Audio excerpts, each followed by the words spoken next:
he had gone in and out and in and out and in and out of recovery. And he, at a certain point, it became clear to me that he did not want to relapse. He was in pain. I always had this idea that he was out there having fun. He was not having fun. He was in pain. So he wanted to stay sober, but he couldn't. He would go off and he would be committed after getting out of rehab. He was going to stay in recovery. He was going to do whatever he was told. He was going to go to meetings. He was going to go to therapists. But he couldn't do it. Every time he relapsed. And he would become as discouraged as I was, in fact, maybe more, because he was so baffled, because it was out of his control. He'd always, before that, thought he could stop any time that he wanted to.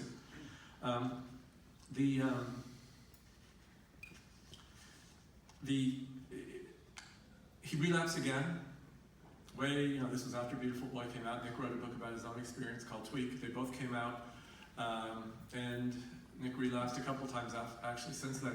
The last time he relapsed, it was once again. You think it can't get worse? It did. It got worse. He was, he overdosed. He easily could have died. He was revived miraculously, and thank God. But I got him, and somebody, just because I was desperate, and father trying to figure this out. I mean, a journalist is, ridiculously compulsive anyway, or at least maybe I am anyway. And then you add that to journalism, and you add this problem. So I'm trying to solve it and trying to fix it. Somehow somebody recommended a psychiatrist, an addiction psychiatrist, and said this person was great. We'd been getting recommendations like that for years, but again, desperate. I brought Nick to this doctor, and she met with Nick. It was hard to get him to go, of course, but he went. And he met with the doctor for an hour, or whatever it was, and then he came out, and she asked us to go in. So Karen and I went inside, and she said, this boy is going to kill himself if we don't figure out what's going on. And she said, could I see his psychological test?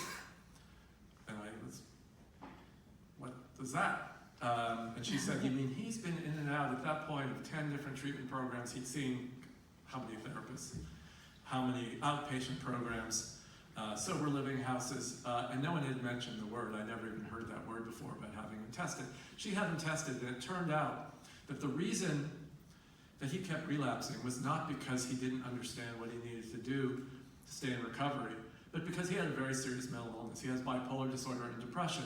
And so what would happen is he would get clean, and he would do the work and do the work and do the work, but all of a sudden the one strategy that he learned to try to make himself feel better, which was getting high, he wasn't doing, he couldn't do anymore, and so suddenly he would get hit by the most bleak, dark depression that made him want to kill himself, or he would get so anxious that he was ready to crawl out of his skin and felt crazy. So at that point, that was the missing piece for us. When she diagnosed that, she tested him, she diagnosed it, she began treatment for his bipolar disorder and depression, and he went into recovery, into a drug rehabilitation program, and since then it's been 9 years, and Nick's 9 years clean, and he has